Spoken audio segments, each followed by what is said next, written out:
nerds. This is Scene and Nerd. I'm your host, Sarah Belmont, and with me, as always, is our Mr. Producer, Will Polk. How are you doing tonight, Will? Doing very well, Sarah. Happy Wednesday evening to you. Happy Wednesday. We are on Wednesday, and next week it'll be Tuesday. Yep, we will. Yeah, but just got a little season or mid-season or whatever we'll call it finale of Daredevil, and of course, The Last of Us premiered this week as well. So wanted to we're sliding it back a day. So we were on Thursday, now we're on Wednesday, and next week we'll be on Tuesday.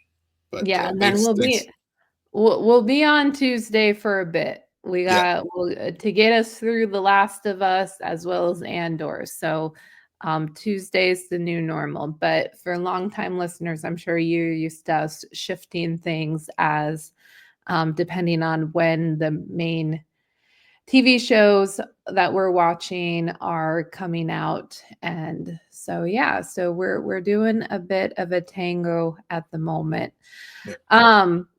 So Will wants to talk about one bit of news before we dive into these episodes, and it's the fact that an Oscar category will now be included for stunt design.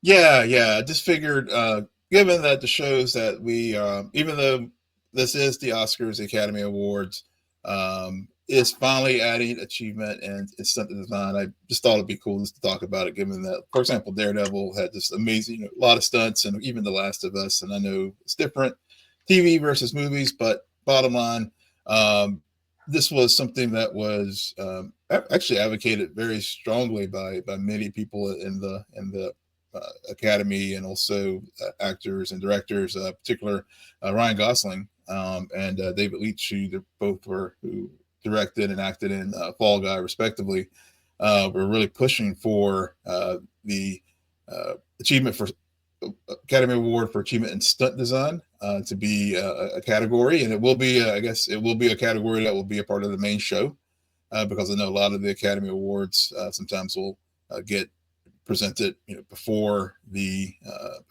actual main event show. But and it'll start with the 2028 Academy Awards, which will actually be the 100th Academy Awards ceremony anniversary, and so that 2028 ceremony will cover films that were released in 2027. So so this is finally, I think a lot of folks have talked about having this category added, and it's finally happening. Yeah. It just, while you were setting it up, I was thinking about it. And what came to my mind? The fact that Suicide Squad, not the Suicide Squad is an Academy Award winning film. For isn't it makeup? I think so. Yeah. So and why that thought pops in my head, and this is no disrespect to stunt coordinators whatsoever. I respect them. This is nothing about them. But sometimes their involvement in certain properties I'm sure this will be an entryway. Wait for it. Fast and Furious 217 will get something for best coordination. Sharknado. That's a very good point. Well, Tom Cruise will Mission Impossible is another one that I was actually, that's the first name that came to my mind when I read this. I was like, so are they going to name it the Tom Cruise Award? Yeah. For real. Yeah.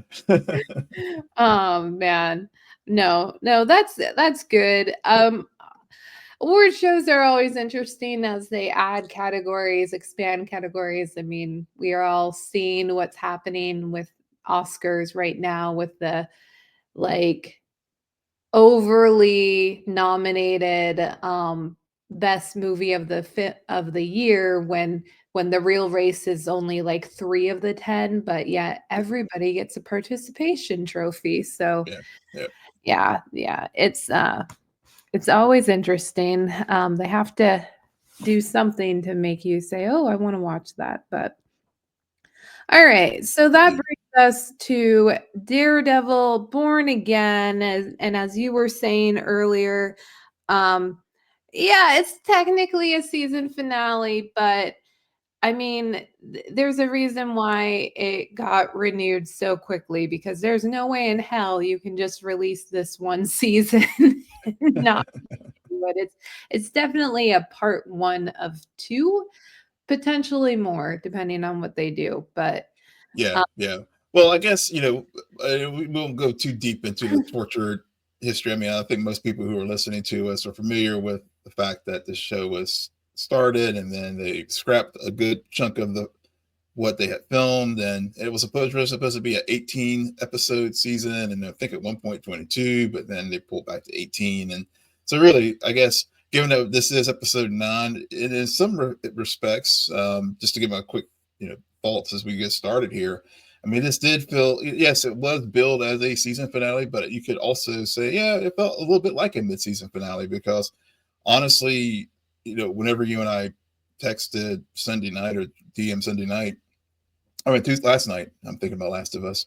Last night, you shared your thoughts, and then I kind of laughed, and I was like, yeah.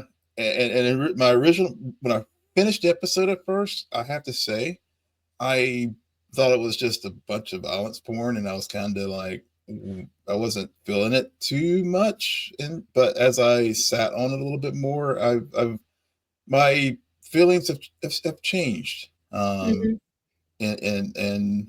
I'm very curious to hear what yours are, but we can get into it in greater detail. I don't want to get into too many plot points here at the outset. So can I get into the plot points now? Let's just jump right into it. Yeah, I didn't know if you had anything you wanted to say. If you wanted to just jump right in, I No, just no, yeah no. yeah I tend to find it yeah easier to drop my yeah. points I along the couldn't. way. Yeah, honestly though, from your message, I couldn't tell if you liked it or if you didn't. I'm mixed. Yeah I'm mixed. I'm very much I like this episode but more than I did last week, yeah. but the similar issues are in both episodes for me. Mhm. Um and I have no problem with the way they ended it because my suspension of disbelief was just wearing by the end of this. um but so we'll kick things off with Fisk and go through his storyline because he's kind of put on like uh he's uh he's like the B plot, which is really just like while Matt is figuring out what happened to Foggy, Fisk is really causing like asserting power and dominance over Mhm. New York City. And it Yeah. just the entire time, and I've meant to say this arguably every episode this season, and I'm finally gonna say it now. How much power does the mayor have versus like the governor? Yeah. Like there's something about this where the whole time I'm just like, you're they're acting as if he's the president. Like there are people he has to report to, right? There's like a chain of command. I don't understand why him being mayor is such a gives him all this I get some of the authority, Yeah. but the way it's definitely inflated in my opinion. Yeah. I mean, I think, well, it depends on, I won't get too deep into like home rule and the different systems of government as far as how local governments are. But I think the chief executive of New York City is, seems to be a very powerful office. But Mhm. but as we see in this episode, yes, the mayor is the chief executive, but he still does have the city council does play a very significant role because quite frankly they use that role as leverage over the city council as far as Mhm. getting his safer streets initiative Right. passed. And Daniel, during the episode, uses uses the leverage of, hey, I know about your offshore accounts, so remember that, and so yes, the mayor is very powerful, but at the same time, there are checks on it, and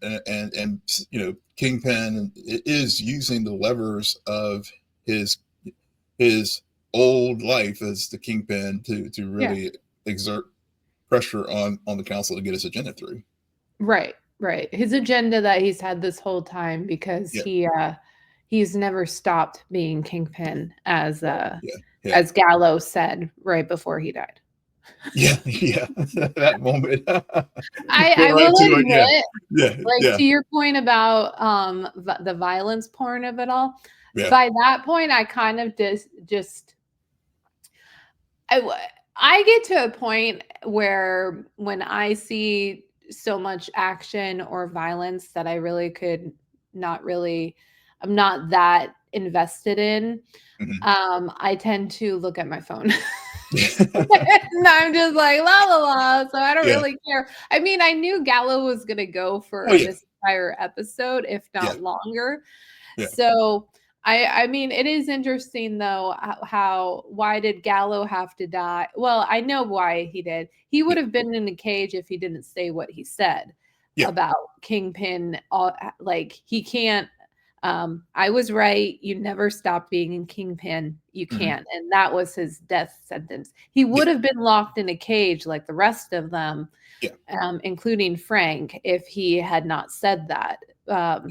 Frank and even the swordsman, was also like to your point, to your point too. Oh, sorry, go ahead. Oh no, go ahead. No, I was just thinking about Gallo, and to your point about higher authorities, and I was just thinking about, as you was talking about your earlier question. I mean, he was going to go to Albany to talk to the governor and stuff because, to report like things are like crazy here in the city, and of course Sheila obviously records it, but he was dead man walking as soon as he said that. I was like, oh man, right. But it's also like, I'm glad you brought that up, because it's also as if why wouldn't the governor of New York know that shit is happening in its largest city? There's a disconnect there for me still. There is a disconnect. I mean, because I'm just thinking like this, getting the real world here for a minute, where they were having some issues with this, like the governor of New York was like talking about stuff in the subways. So you're right. I mean, there's some things here that but that Fisk is doing that, and I don't want to pull any more real worlds. There's plenty of things. There's a lot of parallels. I felt like I was watching The Boys in some respects with this episode, with some of the things Homelander's done, and how things in both shows of like, these were filmed a couple of years before we even got to this place. Why are they like mirroring real life events? But I digress. But yeah, I mean, there's a lot of things that were going on with Fisk and embracing his kingpindom, as we as the suits got tighter and the shoulders got broader and the meals got bigger, all throughout the season. We finally got to that point. Right. And he's always known, like, the big secret from last week's episode about Vanessa's involvement with Foggy's murder. Fisk has always known.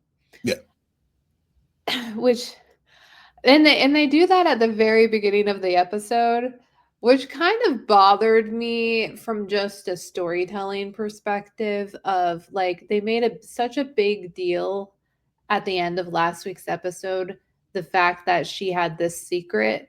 And then it was so quickly revolved or just dismissed because he already knew. I'm just like, well, then why was it a big deal last week? like I don't know. As a viewer, when I feel like I know something that a character doesn't and it's a big secret, like, to me, the fact when they say, "Oh, I knew," I was like, what the fuck? It's like, come on. Yeah. But it all had to do with the port and Red Hook specifically because it's a Mhm. free port, as we learn in this episode. But yeah, Fisk is just turning off the power, sending out his task force and hunting down people and causing chaos and mayhem to get obedience of it, basically. Yeah. And then also for some reason he likes to put people in cages. I don't understand that. And I don't remember that from any of the previous Daredevil seasons. But he's got a lot of people in cages, and of course there's the mid-credits scene with Frank and which probably leads to the special presentation Yeah. Yeah. that's coming out later at the end of this year or next year. I want to say it's coming out at least in this. I think it comes out maybe in either the end of this year or beginning of next, because I think part of that storyline will lead into Spider-Man 4, if I recall. Okay. So Great. yeah. I like that. I like that because this like my favorite part of this episode is Frank. Mhm. And on top of that, it's also Karen. The Karen and the Frank of it all. Okay. I'm just gonna get this out of the way. I thought of you. I need resolution.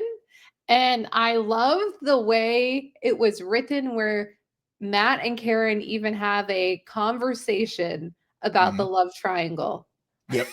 It was so good. And it was the first time, because I've never been on board with Karen and Matt. Never. Mhm. Mhm. I especially when they introduced Elektra, I really liked their chemistry Mhm. in season 2, but then we all know where that went and I was like, I checked out of that. But I never have been on board with them. However, in this episode I did enjoy their I don't know what it's called. It's there was longingness, but there was also clearly like, yeah, we've done this Yeah. before. Mhm. Why repeat it? And then she has this whole other situationship with Frank where like she she has put everything on the line and he's rejected her because he's so goddamn stubborn. He can't have anyone else he loves die, essentially. Yeah. So Yeah. but yet she calls him a favor and he's right there. He is all cleaned up. I mean, last time we saw Frank, he was looking really rough, but this he's like got the clean shaven, got the Punisher haircut back, and he's looking good. Yeah, yeah. Um and I like that they even have her calling him out when he decides like he's going to stay. Mm. Um and she calls his bluff because she knows that he really does care at the end of the day. And on top of that, like the dynamic between Matt and Frank is so good. Yeah. Like the yes, the fight sequence in the apartment complex with the task against the task force was very well done. However, I would again just encourage more lighting, more lighting. That's all Yeah. I ask. I'm Yeah. tired of like Yeah. it's just so hard. Yeah, I was. I listened to the. I don't know if on the Phase Hero podcast. The Brandon Davies, I think is his name. He's been interviewing the directors of all these episodes after they air after the episodes, and so he did talk. They did talk about the lighting and the flashlight and the muzzle flashes being the the effect with the effect that they were trying to get with the choreography and everything with the fights. So but I do hear you. It was it set the mood of, I guess, what they wanted to, but there was also some times so it'd been nice to have a little bit more lighting so I could see this badassery going on. Right. Right. I mean, you're hearing all of these noises and you're Yeah. like, I don't know. And it's very confusing, especially like given Punisher's outfit and the Mhm. task force outfit. And but the just the banter between the two of them through Yeah. all of that and even afterwards and Yeah. So, like I it's for me there's a scene in there's a scene in season 2 of Daredevil which to this day remains my favorite scene ever. And it's them on the roof where Punisher and Matt have like a long dialogue about their moral compass. And I'm mm, glad like at no point did we technically redo that scene in this mhm. show.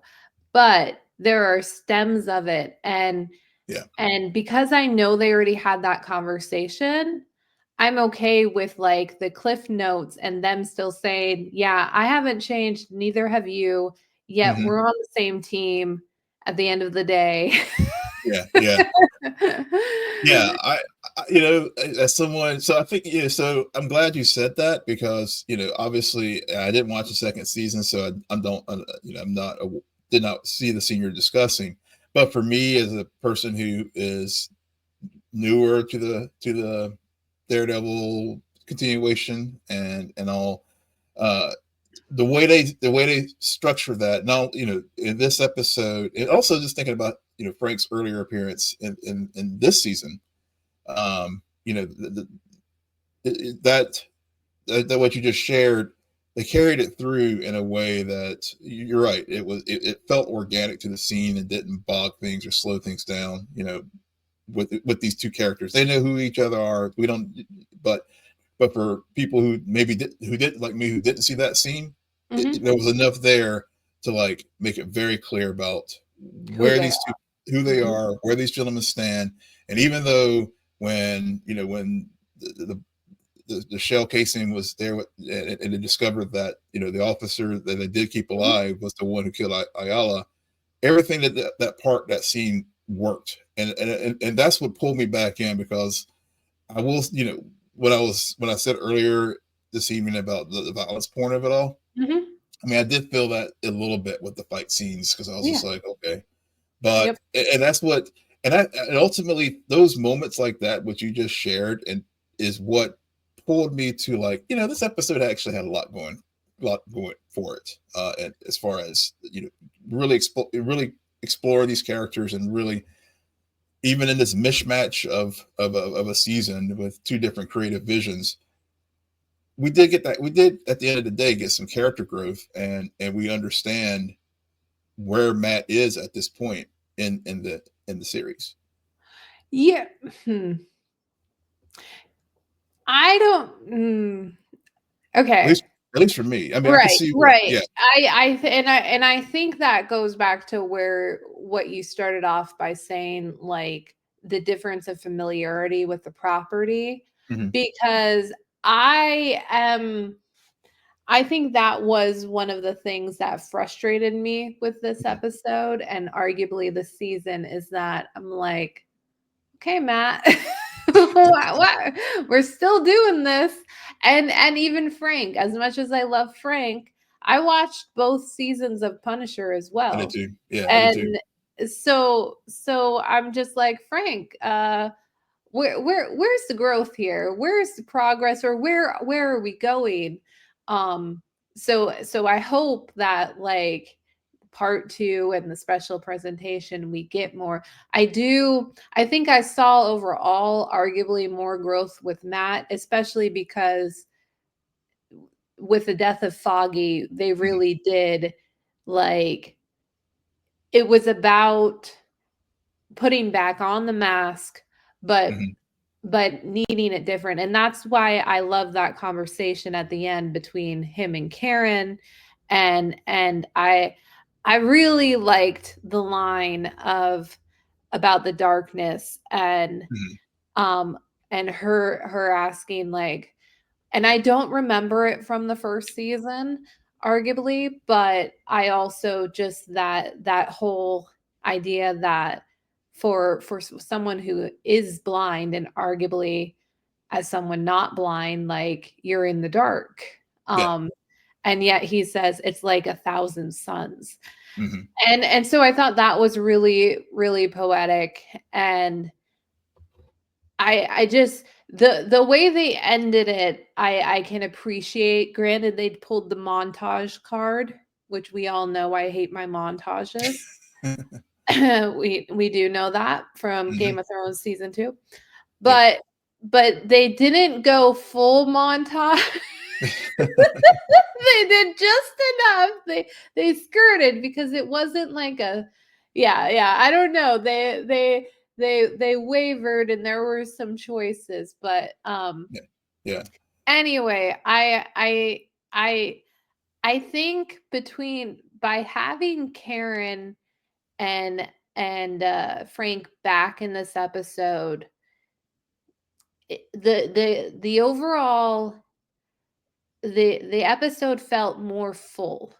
Mm. And I think that has been lacking for me as Mm-hmm. we've continued further down, because yes, we have Krista, and we have or Kirsten, and we Mm-hmm. have Sure. Heather, Yeah.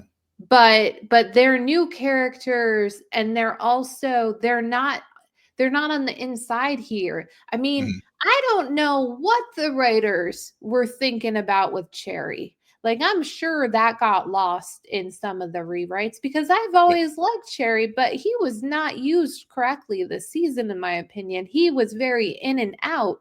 There Mm-hmm. was not a lot of consistency with the supporting cast. And Yeah. I'm not saying acting wise, I'm more No. talking about the use of their characters as Matt is going down this journey. Yeah. Yeah. I would agree with you on that. They were basically, a lot of times they were just there just to deliver dialogue to keep the story moving along, but no real Well, development. they were like replacement characters where, Mm-hmm. okay, you kill off Foggy, so Matt has to have a lawyer friend Mm-hmm. like that. So we got to make sure the audience knows how Matt pays his bills. Yeah. Yeah. So Phil and Kristen. Yeah. Yeah. Yeah, So yeah. yeah. So bring in Kirsten. Now we can't bring back Karen. So we got to do a new love interest who's maybe on the opposite of the previous love interest, and clearly knows nothing about Fisk. No. or or in great denial. I think in she's. great denial, or Yeah. or honestly, my problem with Heather, because I was on board. I won't forget the previous conversation where I was on board with her. But Mhm. what happened was, out of nowhere, she suddenly was on Team Fisk. It Yeah. came out of left field, and there was no evidence, in my opinion, that supported that decision, or like, oh, that makes sense. Like, that was just a Yeah. pot kettle. Um, Yeah. is Yeah. so that was the big thing with Heather. But yeah, and then you have Cherry, who does know. So again, the fact that Kirsten doesn't know about the secret identity, Cherry does know. Like, both of them together fill Foggy's shoes. Mm-hmm. Yeah. Yeah. Yeah. Yeah. Yeah. But yeah. I think you're completely. Yeah. I think that's part of it, and I've heard that complaint from folks as well, that that they were just basically there to fill the void storyline, with had to be the partners for Matt, Mhm. but really didn't. Yeah, they were just sort of filler. But yeah, I mean, and another thing I was thinking too, as far as something you said earlier about them putting on the mask and stuff, and for Mhm. me, I guess, for me, the mask for me this season was Matt Murdock, sort of not, the character that we saw in those from the moment that we saw from the moment he tossed Dex off the roof to where we are at this point. Whenever, I think about episode 5 with the bank robbery and stuff. He wanted, he or not even the bank robbery, the um I think just overall, he put on this facade where he was like, I don't want to go back to that vigilante world. So, but he put on this other mask, and I think to your point about Heather and the conversations that they had, I think 2 episodes back, um, she was starting to see the cracks in that facade that he had put up, and so, and there, that started to, as he was drifting back to sort of, I guess, the who he really is. um it did create a gulf in their relationship, to the point where you know it came to a head this episode when he was like, Karen, when he woke up out of the getting shot. But Yeah. yeah. But I see, I Yeah. don't boil it down. I understand your point. Yeah. But I boil it down to the secret. Yeah. And the Like, secret. Yeah. Yeah. she knew she was not fully in, Hmm. let in, because there was something he was not telling her. Yeah. And Kirsten too. Like, Yeah. Yeah. Kirsten called out Cherry because she's like, I know you know something that I don't know, and I Hmm. should know. Yeah. Yeah. Like this. And Yep. I think arguably that's the problem with, and again, why I always say like Cherry was misused, because Cherry's the Yeah. one of them who Hmm. does know the secret.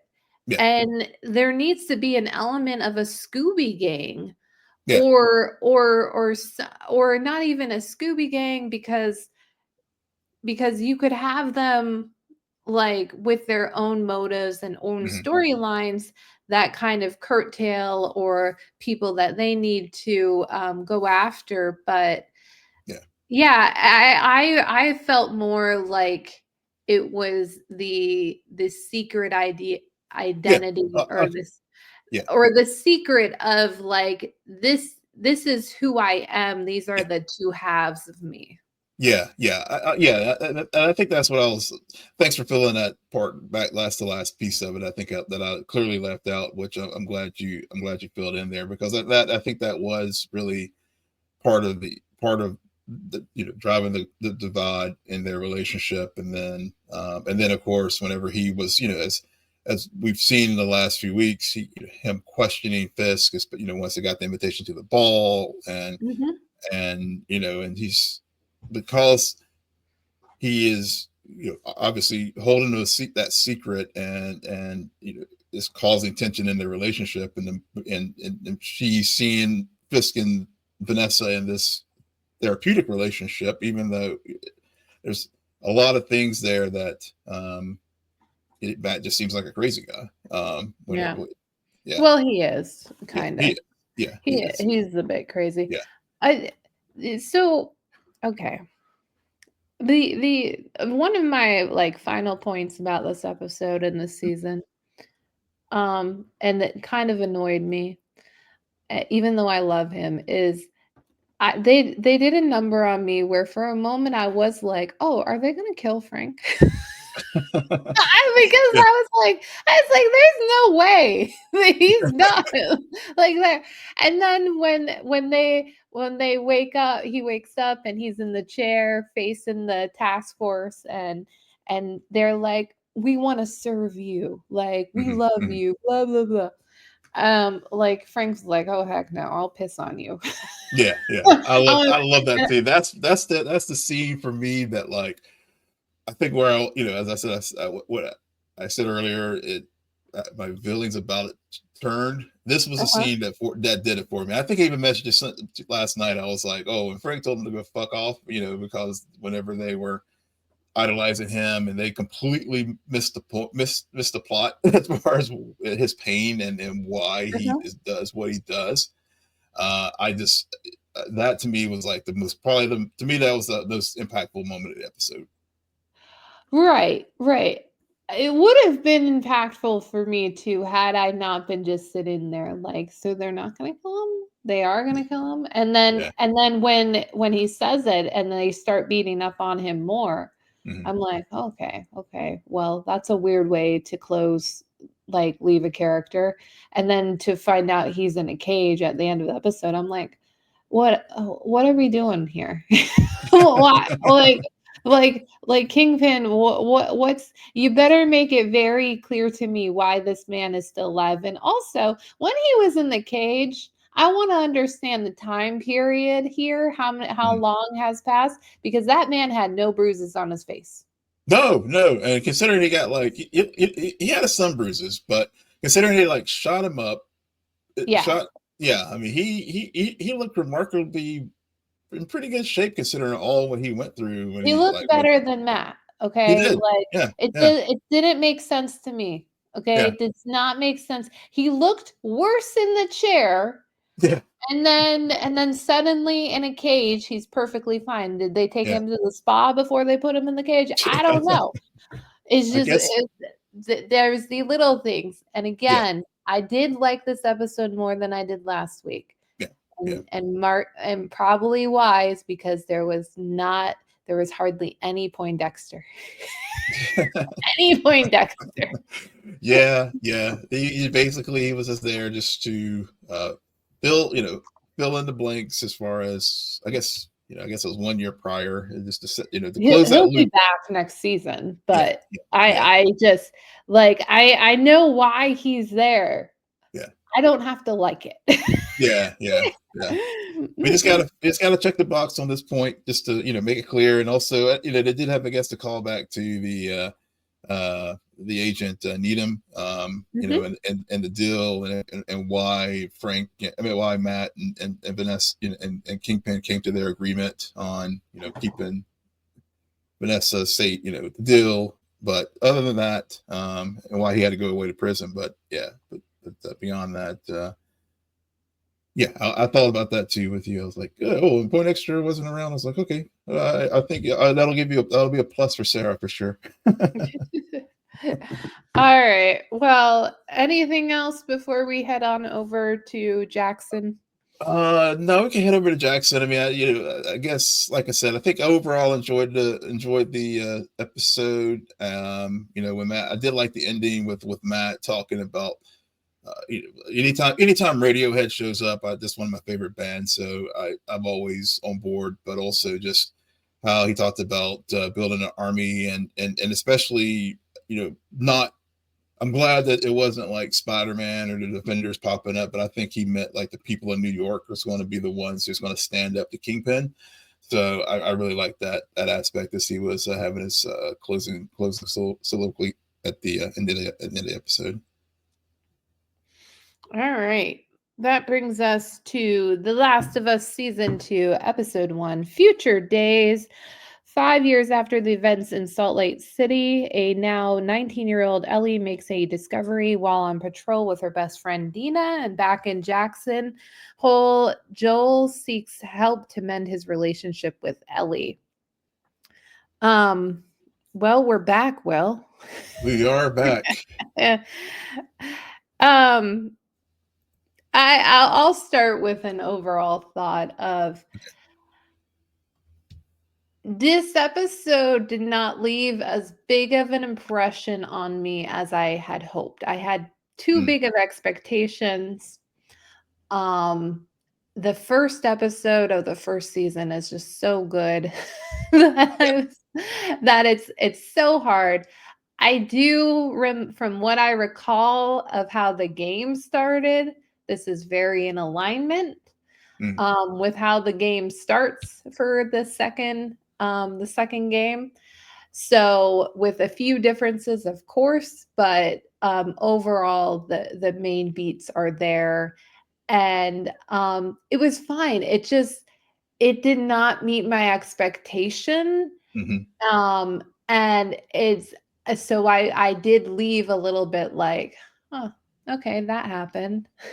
Yeah, Yeah, yeah. it was just like, okay, that's the way to start a season, but I wasn't overly like, "Oh my god, I can't wait to talk about this." Yeah, I so it took me a moment to warm up to it as well. I mean, I did like the fact that they started off.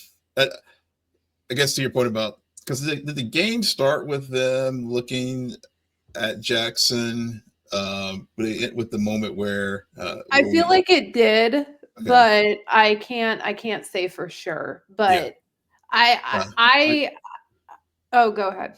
Yeah, because I know, because I do understand. Just listen to I was listening to the HBO podcast that has Druckmann and Craig Mazin, and they did say that I guess the fleshing out of the Abby scene was something that they did bring earlier compared to the game, but yeah, I mean, but I agree with you. I think it took me until about probably halfway through the episode before I really got sort of back engaged with it. Just because, and there were various reasons about it, which the Ellie of it all, but So, yeah, sorry, I just want to make sure I understand. When you yeah, say the looking out over Jackson, are you talking about the very first scene in the episode? yeah, where Oh, you okay. start, Okay. yeah, Yeah. Yeah. yeah, 5 years prior before the time jump, and Right. yeah, Right. yeah, I got and confused when you brought up yeah, and Abby. the whole thing, yeah, the whole conversation about this, what went down with the Fireflies, is that, Yeah. yeah, yeah, Well, that's the big thing. Like you have to we have to go back to that conversation because 5 years later, that's the main disconnect between Ellie and Joel at this hmm point. And yes, part of it's because she's 19 years old and rebelling against her proxy father. yeah, But at the same time, she's known since that moment that he lied to her. And and then she's also dealing with, on top of hormones, on top of other stuff, the fact that she'll never know if she could have put an end to all of this yeah, by just there's so many layers there. hmm And I think that because I've heard people who have liked this episode, I listened to just Kind of Funny's podcast about it. I forgot about the after show podcast, but I listened to them and they were high on this episode. But one of them did say their biggest issue was Ellie this episode, because I don't think, and again, we're just starting the season, but I don't think that, and I love Bella, so don't get me wrong, yeah, the performance or the writing really fleshed out a lot of the complexities. We hmm kind of were tiptoeing. We were hmm kind of like, we're gonna ease you into this because it's gonna get deep. So, and they arguably focused more on Joel hmm and his, because we got to spend a lot of time with Joel and his therapist, and and this idea that Joel's frustrated trying to raise Ellie and not understanding the anger, but he knows. He yeah, knows what he did. yeah, yeah, And I do love the line, I saved her, because like that's not a lie, it's not, but it's also the problem. yeah, yeah. I actually, so to I went back and listened to our conversation about it, because I was like, I want to remember where our heads were 2 years ago Mhm. when we saw the choice Mhm. that that where he robbed where Joel robbed Ellie of her agency, Mhm. and also Marlene also in some regards did the same, because again, everybody had their own agendas as Yes. far as why they were, what to do with Ellie. And so now back to coming back to the episode season premiere. I think, well, thinking about that, I hate, I don't want to spend too much time in that first moment, but those, it was important to me. At first I was like, I was I was like you, where I was like, really looking forward to it, and I was glad they started off with that moment. But then when they pivoted to the whole Abby of it all, and some other pieces of the story element, and also just Ellie's behavior, and like you said, it wasn't Bella's acting, her abilities are all, but there's just a way that they had written the character. It just was like nails on a chalkboard for me. Mhm. and not a sympath, and she's wasn't a sympathetic character. Not that Joel was any more sympathetic, especially like whenever he was talking about, he was whenever he was having a conversation with Maria, for example, as far as the refugees, Mhm. um, and forgetting his place. That quite frankly, 5 years prior, he was the one that they were kind enough in Jackson to take in when they were just trying to trying to rebuild some semblance of civilization. Yeah, After but there's so much more about that conversation Yeah, though. yeah, Like, they're both right yeah, at the end of the day, and he even admits it. He's like, "I would take them all in, but like, yeah, we have our limits too in hmm, terms of resources," and yeah, that's what they're weighing, and also, you gotta remember Joel from 1st season hmm, and Ellie, it's like stranger danger. yeah, Like, I don't know you, you don't know me, I don't know what your motives are, yeah, and which could potentially lead to trouble down the line. yeah, Like, yeah, yes, they were refugees and gone in because of Tommy, really, hmm, but it's and I think that's why, like, a show like this and this episode, one of its strengths is it's very well balanced in terms of yeah, reminding the viewers of both the post-apocalyptic threats, the hmm, fungi, the hmm, yep, infected, yep, and how that has changed over the last 5 years as we get introduced to a stalker, as well as yeah, a fungal network that has entered Jackson. On top of it, the yeah, people threats, because you have Abby, which is I I personally would not have had that scene hmm, in this episode. I'm hmm, just gonna say that. I personally don't think it's needed. hmm, But and I'm talking about the very first scene 5 years prior. I but I it is what it is. That's the yeah, decision they made. I wouldn't have had it in there. yeah, But that's the new threat in terms of people, and there are other, like, and then the threat of Jackson as a town and as a safe place. It's expanding so much that the resources aren't keeping up with how many people are coming there. yeah, And that's a whole other issue, that it's like, well, I was here first and yep, you were, it's just this whole thing, like, yeah, so I think, um, they're doing a good yeah, job about making the problem, like, much more bigger than just the infected, but yeah, a lot of different, and much more bigger than just, Ellie and Joel. yeah. Yeah, yeah, I completely agree, and I think that's where I started to really why I remember why I really enjoyed the first season, because to your point, the they add these elements into the show in an organic way, that it just you're like, oh yeah, okay, yeah, you're right. I mean, Joel, the moral conundrums, the choices that people have to make, even in a post-apocalyptic world, are yeah, we want to be able to help, but at the same time, yeah, I mean, like you said, I don't. There's so many levels to this story.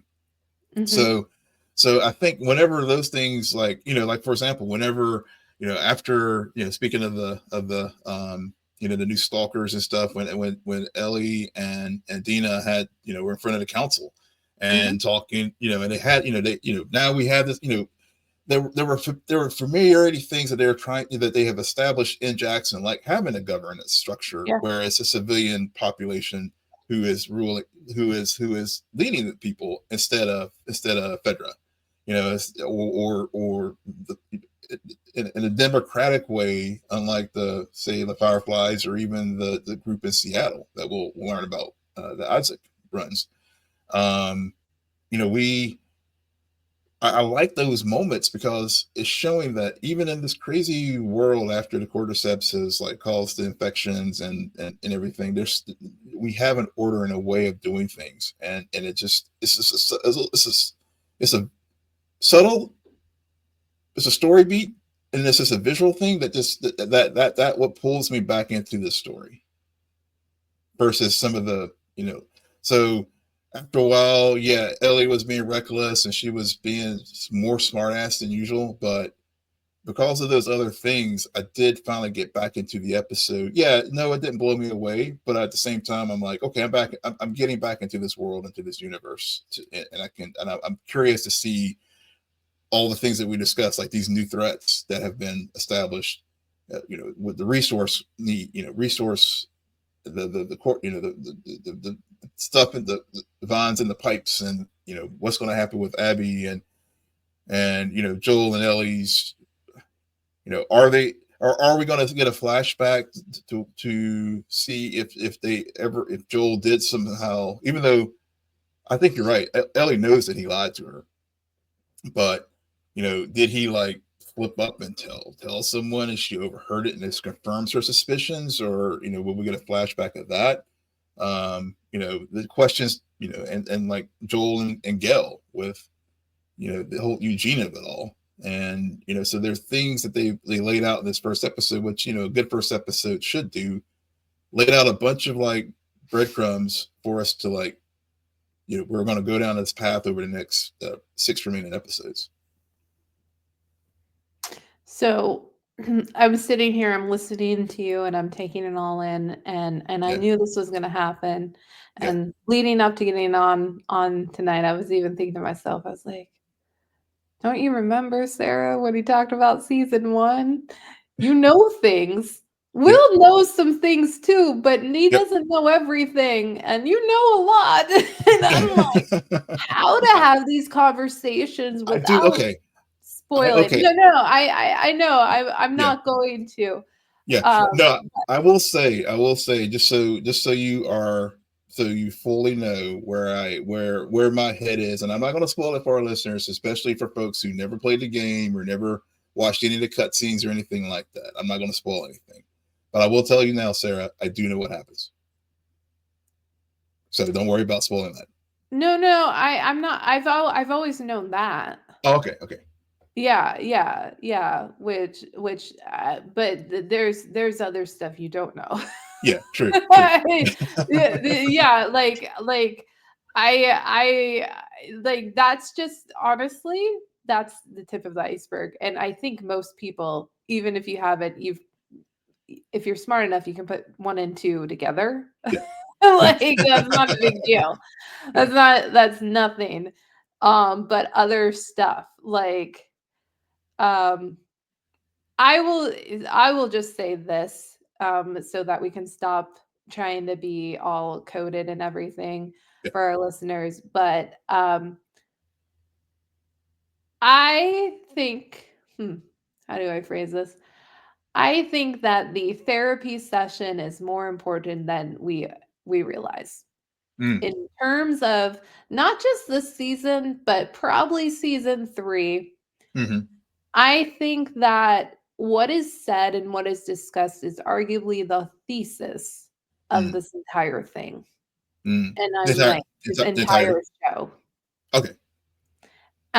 It's there and so I thought it was kind of interesting and bold of them to have the therapy session play out. And Eugene, which did like, I'm not blacking out. No, Eugene wasn't a thing we saw in season 1, right? that is correct. Eugene's That is correct. as a character. I think from what I understand, his name was mentioned in part 2 of the video game. Okay. Gail is a completely new character that they created for the show. Okay. So yeah, that all lines up. So I'm glad we had the therapy session. Mm-hmm. And they are alluding to other scenes that are very pivotal in terms of this season. So they they're doing a lot of groundwork, and all I can say, as someone who has seen all of the cutscenes, I multiple times too, is that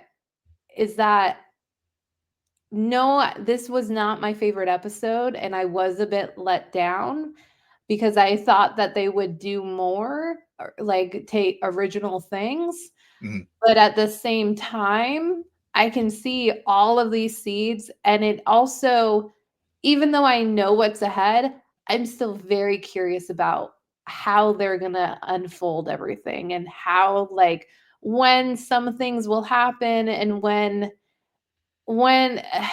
there's one thing in particular, and it's not what you know, Will. Okay. It's not that. I'm not thinking about, there's something else that I'm very curious about. Arguably have been the most curious about since even season 1, Mm, about how they're gonna do it. So there's a lot in season 2, or in the second game. Um, and which is always why I've said, like, yeah, having a 3rd season makes sense, because mm, there's no way. mhm, If you're really gonna pull it off, you're gonna need that, but mm. I'm rambling now and not No, being very no, specific. no, no. Yeah, Um, yeah, that's fine. but yeah, for the seeds that were planted, I do appreciate this episode, and, I think we will circle back to it as we get later on in this season, in terms of some of the discussions, some of the things that were said. Yeah, or things that happen. I mean, I know there's like the relationship, but one of the things, the relationship between Dina and Ellie, and how that sort of, with the dance and everything, the New Year's Eve party, and what all transpired there with the two of them, and they're, because I guess, like, so if I recall, so Ellie had a relationship with Kat, right? Yeah, The that's what Yeah, was talked about in this yeah, episode, yeah. yeah, and then yeah, but I know she was also the leader of the, like, sort of the reconnaissance party. But then of course there's the whole dance and stuff, that the dance and the kiss, and of course the Seth of it all, which I thought was just like, again, was a way of just like reminding us, like, the world in this universe stopped at you know 2003. So a lot of things as far as uh, same-sex relationships. And yeah, and the way they played it, of course, he's like, you could like say it was either bigotry, or that he was just like, at first, whenever he was like, this is a church, and so maybe he just thought that they were just being disrespectful, no matter what. It could have been a guy and a girl, and he would have had the same reaction, or not. But so They I thought, were getting pretty heated. yeah, yeah. Like, also, like, I think that they purposely Yeah, made it kind of, not clear bigotry, yeah, but the moment he said dykes, like, yeah. That's yeah, when it was like, yeah. yeah, yeah. Yeah, At that's first, when when at Joel first, was like, "My fist, your face. Thank yep. you." Okay. Yeah, but also, but again, back to what we were talking about earlier, with Joel being protective and removing Ellie's agency. We see that, and I grapple with this as a parent, because I have a 19-year-old and a 16-year-old, and like trying to, like, when trying to not be protective of them when things like this happen. And so, Joel's reaction to me, and I remember, like I said, whenever I was listening to our discussion about, the finale of season 1, it's a very natural thing that you want to do to protect your kids, or your surrogate kid. And so, Especially when yeah, you failed to protect your biological one. exactly, exactly. So again, to your point, I mean, I think you're right, where the therapy session really does get to the heart of the thesis of this entire show. Which is? No, I mean, no, I'm going to let you explain that. I'm not finishing that at all. Yeah, Nope, no, nope, no, and I nope. don't want. I'm not going to finish it tonight either, Okay, because I okay. I I want us to, and our listeners to drop it in the chat if you think it what you think it might be. But I want Don't to don't. explore this. I want to explore this with you throughout the season. Mhm. and also season 3. Yeah. Or, Anything else? no, I Because think we're gonna talk yeah, this Last of Us episode 2 and maybe even a little bit more, tack on a few more thoughts from episode 1 next week. yeah, no, Um, yeah. No, I don't think I have anything more at this point. I mean, I think we pretty much covered everything from the relevant from the first episode, because yeah, we're just getting started. yeah. We definitely are. Well, on that note, Will, why don't you tell our listeners where they can find you? Yes, you can find me on all the socials at Will M Polk, WILLMPOLK. And you can find me there too at SJ Belmont, SJBLMONT. Please follow our crew on Twitter at Scene and Nerd, on Blue Sky at Scene and Nerd. Friend us on Facebook, follow us on Instagram and Threads at Scene_N_Nerd, and visit our website, www.sceneandnerdpodcast.com. But most importantly, rate, follow, and comment on Apple Podcasts, Spotify, YouTube, or wherever you get your podcasts. Good night, Geek Out. You're welcome.